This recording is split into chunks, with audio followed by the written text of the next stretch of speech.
يا من له صبري وكل شكايتي وبقربه كم تنجلي أشجاني يا رب وحدك أنت تعلم حالتي. بسم الله الرحمن الرحيم. Rasulullah Shallallahu Alaihi Wasallam keluar dari tempat pemboikotan lalu berbuat seperti biasanya, sekalipun orang-orang Quraisy sudah tidak mengusik masalah pemboikotan. Toh mereka masih tetap melancarkan tekanan terhadap orang-orang Muslim dan menghalangi orang dari jalan Allah. Abu Thalib sendiri masih melindungi anak saudaranya, tetapi usianya yang sudah uzur, yaitu lebih 80 tahun, ditambah lagi penderitaan dan kesulitan yang harus dijalani sebelum itu selama masa pemboikotan itu. Dia pun jatuh sakit. Orang-orang Quraisy merasa takut terhadap nama baik mereka di kalangan bangsa Arab jika berbuat yang tidak-tidak terhadap anak saudaranya setelah Abu Thalib meninggal dunia. Maka dari itu mereka mengirim utusan sekali lagi, dan ini merupakan utusan Quraisy terakhir yang menemui Abu Thalib. Ibnu Ishaq dan lain-lainnya menuturkan, tatkala Abu Thalib sakit dan orang-orang Quraisy mengkhawatirkan keadaannya, mereka pun saling kasak kusuk. Sesungguhnya Hamzah dan Umar sudah masuk Islam, sementara masalah Muhammad SAW sudah menyebar di seluruh kabilah Quraisy. Kirimlah utusan kepada Abu Thalib agar bisa menerima imbalan tertentu dari anak-anak saudaranya, dan dia bisa harus menyerahkan dirinya kepada kita. Demi Allah, kita tidak akan merasa aman jika urusannya mencundangi kita. Dalam lafaz lain disebutkan, mereka berkata, kita khawatir orang tua ini meninggal, lalu bangsa Arab mencela kita karena kita berbuat sesuatu terhadap anak saudaranya. Atau mereka akan berkata, orang-orang Quraisy sengaja menelantarkan Abu Thalib, dan setelah dia meninggal mereka bisa berbuat semaunya terhadap anak saudaranya. Para utusan itu mendatangi tempat Abu Thalib dan berdialog dengannya. Mereka terdiri dari para pemuka kaumnya seperti Utsbah bin Rabi'ah, Syaibah bin Rabi'ah, Abu Jahal bin Hisham, Umayyah bin Khalaf, Abu Sufyan bin Harb, dan masih banyak lainnya yang jumlahnya kira-kira 25 orang. Wahai Abu Thalib, kami tahu kedudukanmu di tengah kami, dan engkau juga tahu mengapa kami datang kali ini. Keadaanmu membuat kami cemas. Engkau juga tahu apa yang terjadi di antara kami dan anak saudaramu. Panggillah dia, ambil apapun dari kami untuk diberikan kepadanya, dan engkau harus menyerahkan urusan dirinya kepada kami, agar dia berhenti mengganggu kami, dan kami bisa menghentikan tindakannya, membiarkan kami dan agama kami.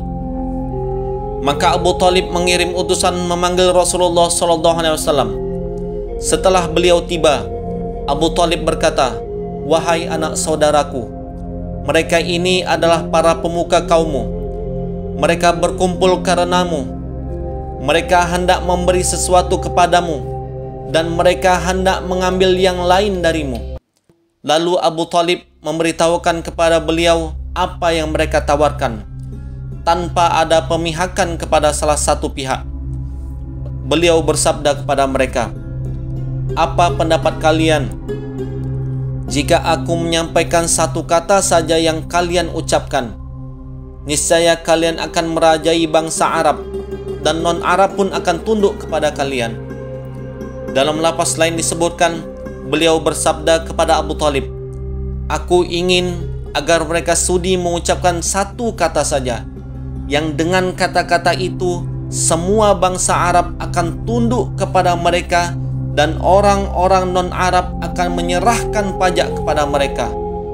Dalam lapas lain pun disebutkan, beliau bersabda, wahai paman, apakah engkau tidak mau mengajak mereka kepada sesuatu yang lebih baik bagi mereka? Engkau hendak menyuruh mereka kepada apa? Tanya Abu Thalib. Aku hendak mengajak mereka agar mengucapkan satu kata saja, yang dengan kata itu seluruh bangsa Arab akan tunduk kepada mereka dan mereka bisa merajai orang-orang non-Arab. Dalam lafaz lain, riwayat Ibnu Ishaq disebutkan, satu kata saja yang kalian ucapkan, maka kalian akan merajai seluruh bangsa Arab dan menundukkan orang-orang non-Arab. Apa satu kata yang kau maksudkan itu? Kata Abu Jahal, demi bapakmu, kami pun bisa memberikan kepadamu 10 kali lipatnya. Beliau bersabda, kalian harus mengucapkan La ilaha illallah dan meninggalkan apa yang kalian sembah selain Dia. Mereka tepuk tangan setelah mendengarnya, lalu berkata, wahai Muhammad, apakah engkau ingin menjadikan sesembahan itu hanya satu? Sesungguhnya agamamu benar-benar aneh. Akhirnya mereka hanya bisa saling kasak-kusuk. Demi Allah, orang ini tidak mau memberikan sedikit pun dari apa yang kalian kehendaki. Silahkan pergi dan pertahankan agama leluhur kalian hingga Allah membuat keputusan antara diri kalian dan dirinya. Setelah hal itu, mereka pergi secara berpencar. Tentang hal ini turun firman Allah,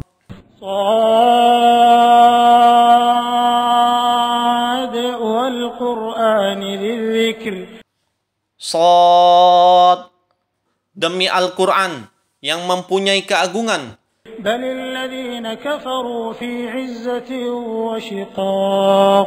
Sebenarnya orang-orang kafir itu berada dalam kesombongan dan permusuhan yang sengit. كم أهلكنا من قبلهم من قرن فنادوا ولا تحين مناص. Betapa banyaknya umat sebelum mereka yang telah kami binasakan, lalu mereka meminta tolong, padahal waktu itu bukanlah saat untuk lari melepaskan diri. وعجبوا أن جاءهم منذر منهم وقال الكافرون هذا ساحر كذاب. Dan mereka heran karena mereka kedatangan seorang pemberi peringatan Rasul dari kalangan mereka. Dan orang-orang kafir berkata, ini adalah seorang ahli sihir yang banyak berdusta. أجعل الآلهة إلها واحدا إن هذا لشيء عجاب. Mengapa ia menjadikan Tuhan-Tuhan itu Tuhan yang satu saja? Sesungguhnya ini benar-benar suatu hal yang sangat mengherankan. وانطلق الملأ منهم أن امشوا واصبروا على آلهتكم إن هذا لشيء يراد.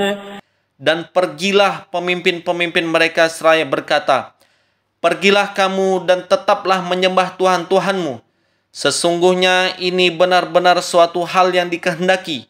ما سمعنا بهذا في الملة الآخرة إن هذا إلا اختلاق. Kami tidak pernah mendengar hal ini dalam agama yang terakhir. Ini mengesahkan Allah, tidak lain hanyalah dusta yang diada-adakan. Shad ayat 1-7.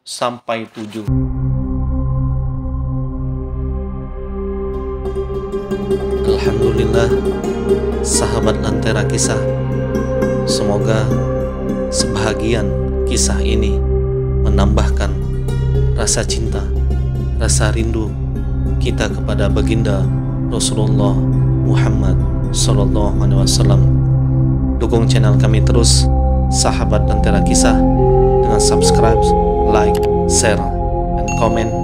Semoga Allah Subhanahu Wa Taala memudahkan sahabat Lentera Kisah untuk haji dan umroh serta mendapatkan syafaat Rasulullah Muhammad Sallallahu Alaihi Wasallam. Amin ya rabbal alamin.